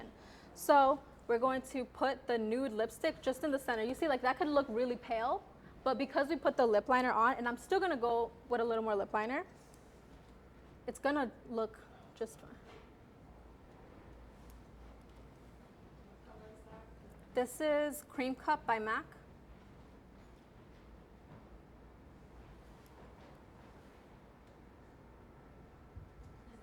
Is that like what kind of finish is it? Yeah, this is a more satin lipstick finish.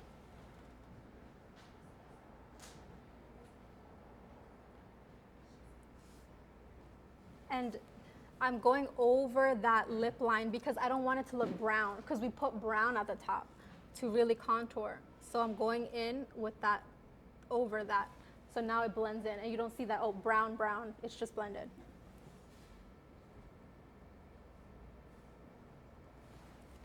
I feel like I lost a little bit of definition on her lip. So if you feel that way because we did go in with that nude, just go back in with that lip liner to define the corners.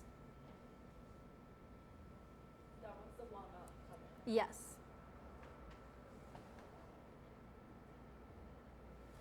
And just the corners. I still want to define a little bit of that pout.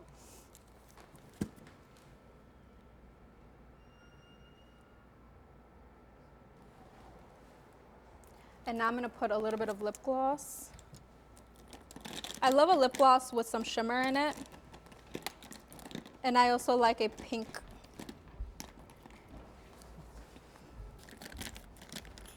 With lips, like when you do your own, I feel like, you know how sometimes you just put your lips together and press it? Do you feel like you do that all the time? Because I feel like you might lose a little bit of product if you do that. I'm not a lover of this. Not a lover of it. You just blended all the work that you put together.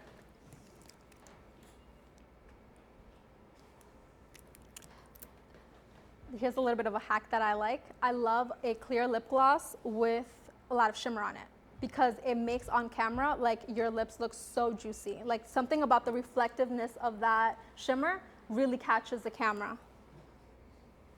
Which one do you recommend? This one is Sephora collection. And it's a clear lip gloss, but it has a gold glitter in it.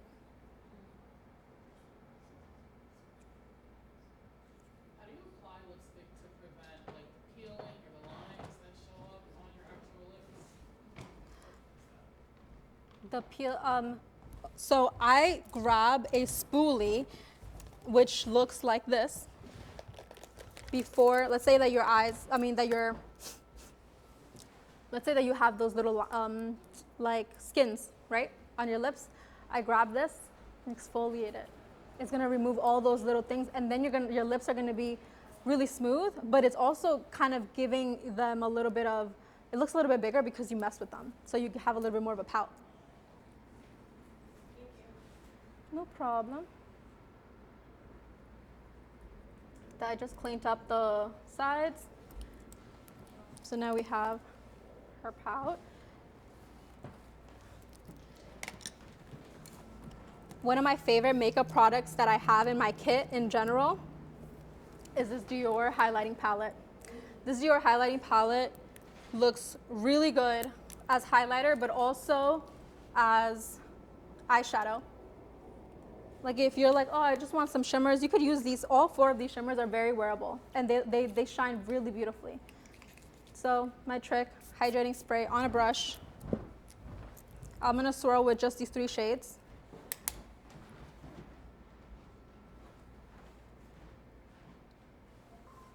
Just gives us that extra bing. Okay.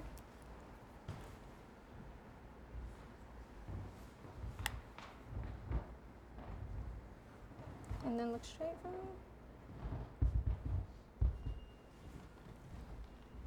If you add a little bit of a shimmer, especially a light shimmer, like maybe like an iridescent white or like a gold right in the center, in that middle, it's really gonna like open up that eye.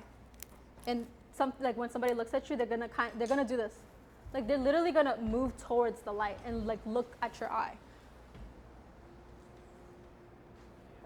Okay. So by this point, you're gonna be mostly done, and now it's just about like tweaking anything, right? If you feel like you're a little too powdery, you're like, oh man, maybe I put a little too much powder on, you're gonna grab your hydration spray. That's why I keep this with me at all times. I grab my hydration spray, and I grab my puff, and I'll just do 2 small layers of that hydration spray, and I'm gonna go over the highest points of the cheek or wherever it looks too powdery. It's just gonna bring that life back in.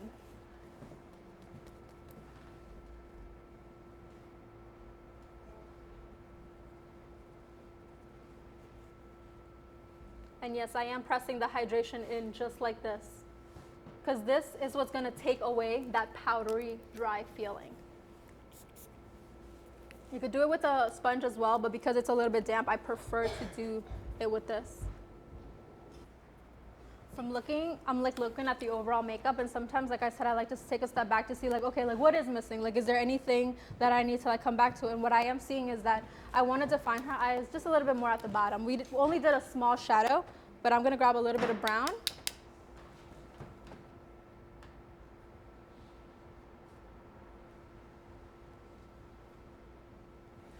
And it's like these little tweaks, it is that small definition that shows up. And it's so small, like literally all I did was add brown from here to here, but something about that is gonna make her eyes a little bit more defined, a little bit more, like they will pop out a little bit more.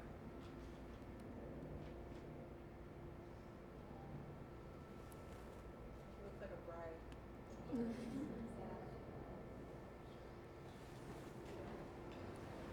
Okay. Okay. Let's do a little bit of I'm gonna just spray you one time. I'm gonna spray her whole face with a little hydration. What's the brand of the hydration? This is the Dalba serum spray, aromatic serum spray. So you use that. You could also use that as a setting spray. You can, well, I'm hydrating. I wanna just continue to hydrate. Cause I'm like looking at her skin and I'm like, to me, I wanna add a little more glow. And that product adds a little bit more glow.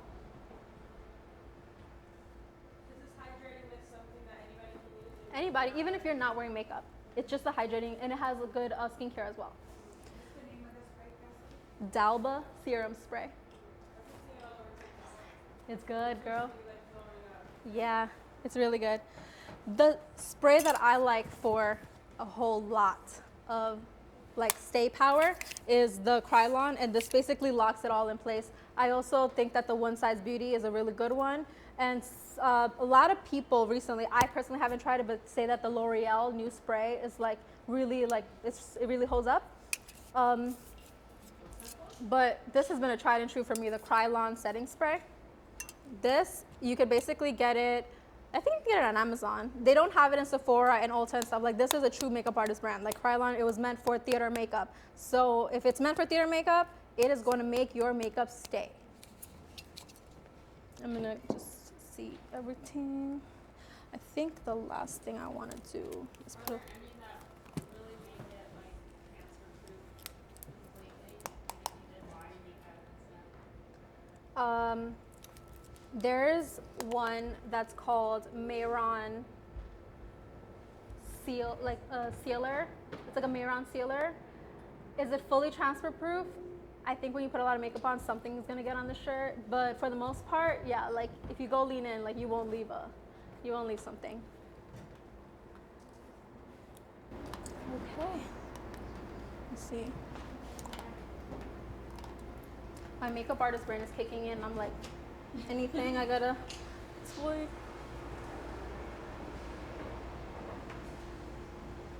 Do we have any other questions before I lock her setting spray in? Any more makeup questions? Okay, guys. I have one. Actually. Yeah.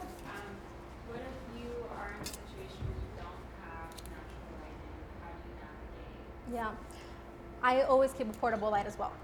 So, if you don't keep a portable light, there is a mirror. Here it is. This one is uncharged, but this mirror, actually when you open it up and you turn it on, it lights up and you can like see yourself. It's not that powerful, but let's just say you're in a situation where you're like, I need to do my makeup, but I need some kind of light. You can always use a mirror. And like I said, this kind of mirror is the best.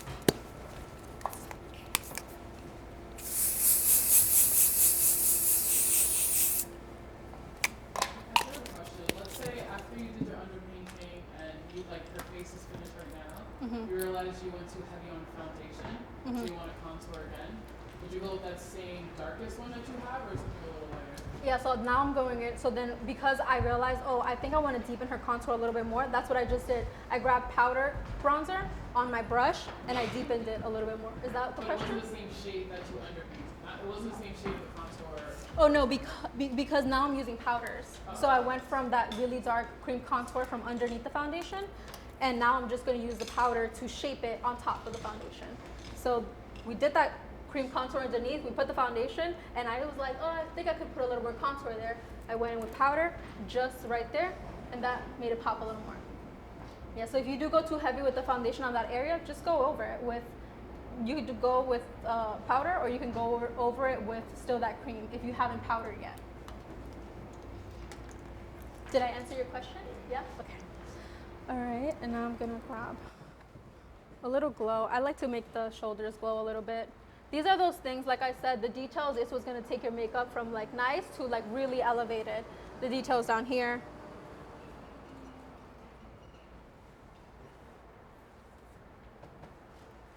And always bring that all the way down. Just look up.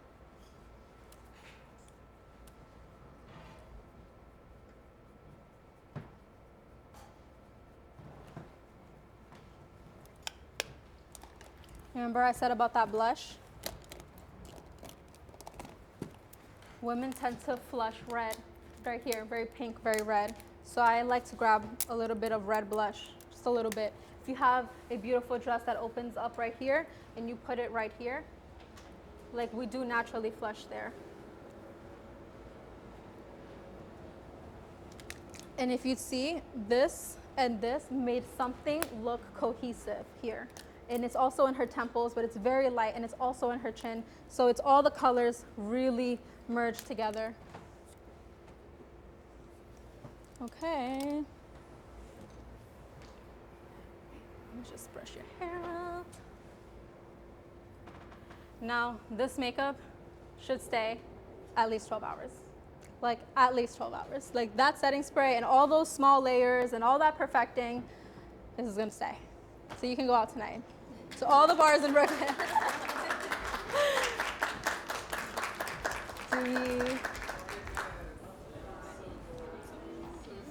Yeah, so if you guys have, let me show her. I'm like, wait, she's probably like, yeah, thank you guys. I don't know what I look like. Oh. Oh my God. Guys, I'm going out tonight. I love it. Thank you. I'm like sweating. My hands are. So how do you guys feel? Do you guys feel like you definitely took some tips and tricks that you guys can add to your routine? Yeah?